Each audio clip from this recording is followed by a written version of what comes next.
Hello everyone, कैसे हैं आप लोग। आपका बहुत बहुत स्वागत है आरसी अग्रहरी इंग्लिश क्लासेज में। आज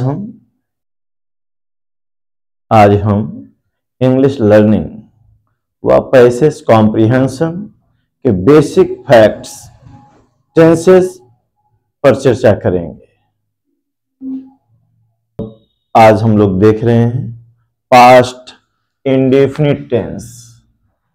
पास्ट इंडेफिनिट टेंस पर डिस्कशन होने जा रहा है। किसी भी सेंटेंस का ट्रांसलेशन करना है व इंग्लिश सेंटेंस को समझना है कॉम्प्रिहेंशन के लिए, तो सबसे पहले उसका टेंस का जानना जरूरी होता है।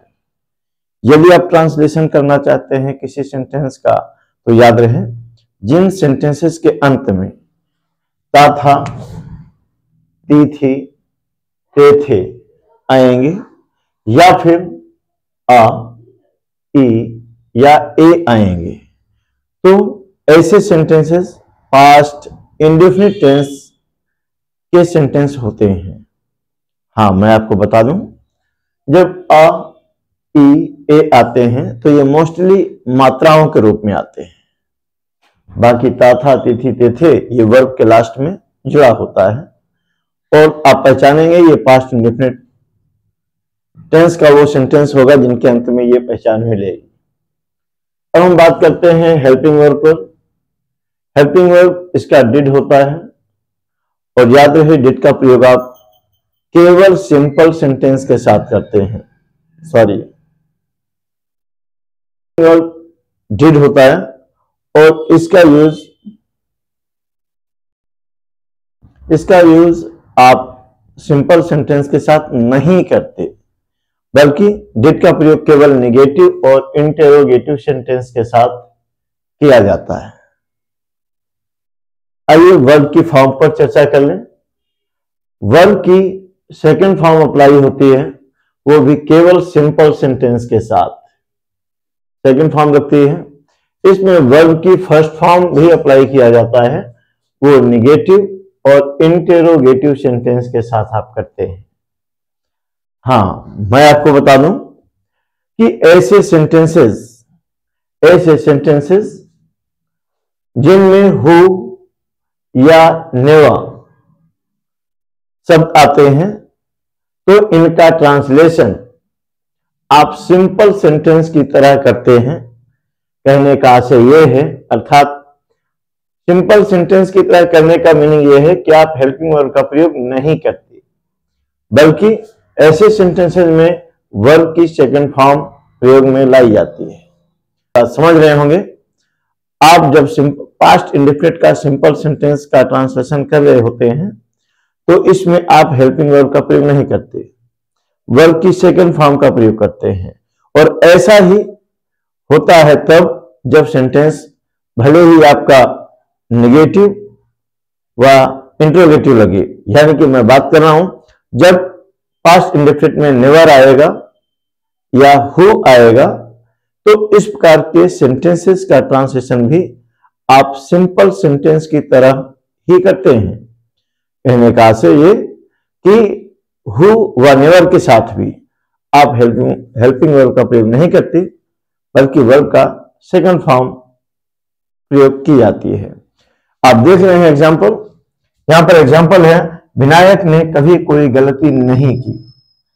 लास्ट में यहां पर ई आया है और मैंने बताया है कि जब आ, ई, ए आते हैं तो मोस्टली मात्राओं के रूप में होते हैं। यहां पर आप समझ सकते हैं का में बड़ी ई की मात्रा लगी हुई है, तो ये पास्ट इंडेफिनिट है। और यहां पर आया है कभी नहीं, यानी कि नेवर। और अभी आपको बताया गया नेवर वाले सेंटेंस में हेल्पिंग वर्ब का प्रयोग नहीं करते। बाकी ट्रांसलेशन के लिए जो आपको शुरू में formula of simple sentence, negative sentence, interrogative sentence बताया गया है, फॉलो हमें उन्हें ही करना होगा। हाँ, हमें नोट्स का ध्यान रखना होगा। अभी नोट के रूप में मैंने ये आपको बताया कि नेवर और हु के साथ हेल्पिंग वर्ब का प्रयोग नहीं करते पास्ट इंडेफिनिट में। तो सबसे पहले आएगा सब्जेक्ट। हेल्पिंग वर्ब फार्मूला कहता है, लेकिन हेल्पिंग वर्ब को हम स्किप करेंगे, उसके बाद कभी नहीं के लिए नेवर लगाएंगे, फिर नेवर के बाद आप वर्ब की सेकंड फॉर्म अप्लाई किए और फिर जो वर्ड बचा वर्ब के बाद आप उसे कॉपी कर देते हैं। अपेक्षा है आप मेरी बात समझ रहे होंगे। लेते हैं और भी एग्जाम्पल्स। जी आप देख रहे हैं पास्ट इंडेफिनिट के अन्य एग्जाम्पल्स और आपका फर्स्ट सेंटेंस है सुमित फूल तोड़ने बगीचे जाता था। सिंपल सेंटेंस है। पहले सब्जेक्ट आएगा यानी कि सुमित, फिर फार्मूला तो कहता है, क्योंकि हम हमेशा कहते हैं फार्मूले पर आगे बढ़िए, नोट्स का ध्यान रखिए। फार्मूला तो कहता है सब्जेक्ट के बाद हेल्पिंग वर्ब आता है सिंपल सेंटेंस में, लेकिन हमें नोट हमें नोट बताती है कि पास्ट इंडेफिनिट के सिंपल सेंटेंस में हेल्पिंग वर्ब का प्रयोग नहीं करते, यानी कि हम हेल्पिंग वर्ब का प्रयोग नहीं करेंगे। क्या करते हैं, वर्ब की सेकंड फॉर्म, और वर्ब में जो मेन वर्ब होता है वो सेंटेंस के अंत में आने वाला वर्ब होता है।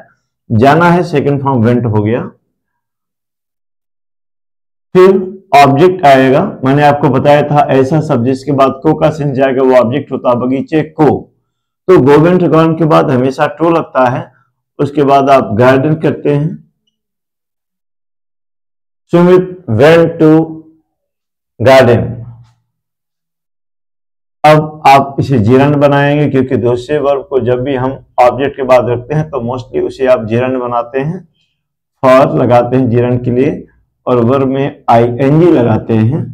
और प्लकिंग हो गया प्लकिंग द फ्लावर्स।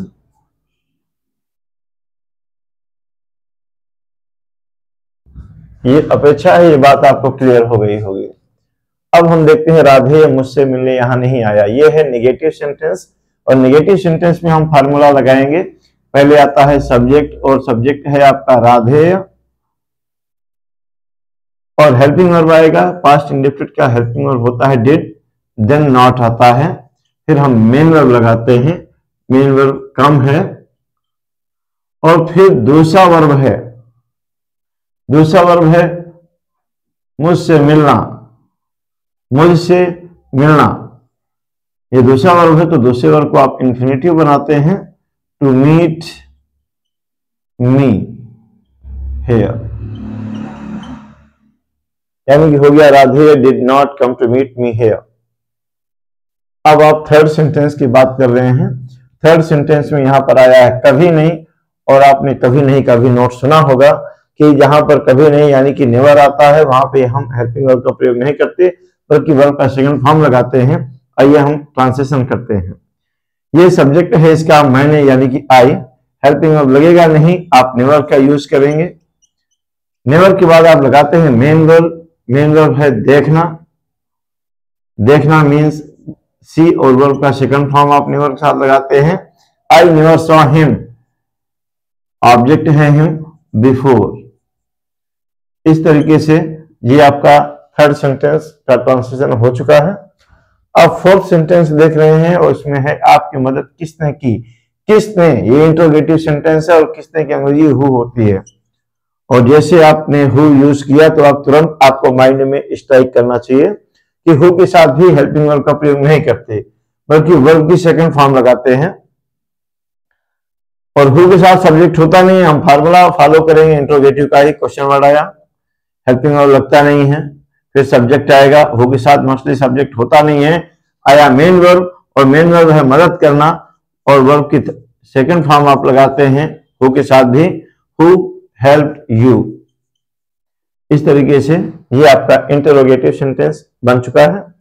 अब फिफ्थ सेंटेंस आप देख रहे हैं, माधव कल वहां पहुंच गए हैं।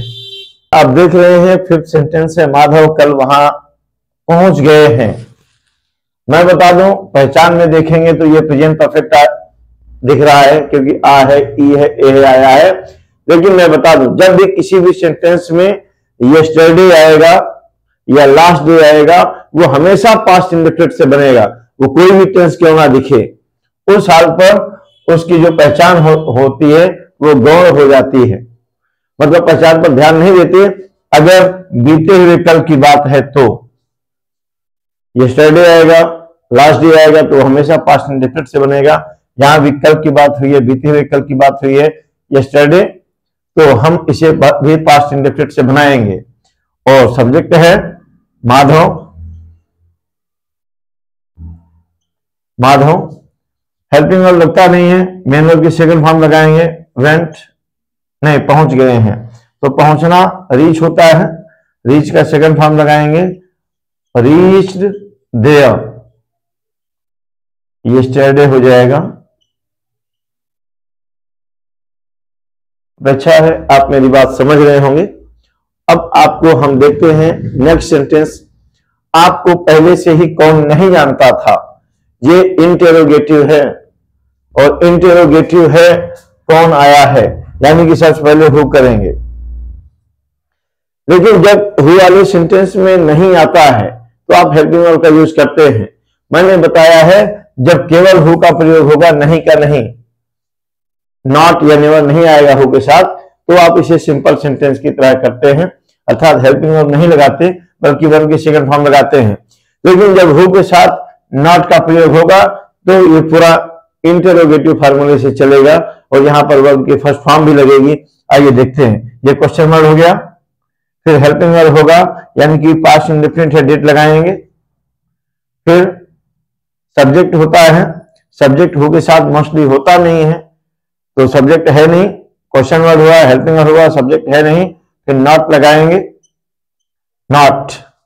अब ये पहले से ही का मतलब होता है ऑलरेडी, ऑलरेडी हो, नेवर हो, सेल्डम हो, रेयरली हो, ये सब मेन वर्ब के पहले आया करते हैं। हम मेन वर्ब जानना रखें कि उसके पहले हमें पहले से की अंग्रेजी रखना होगा ऑलरेडी,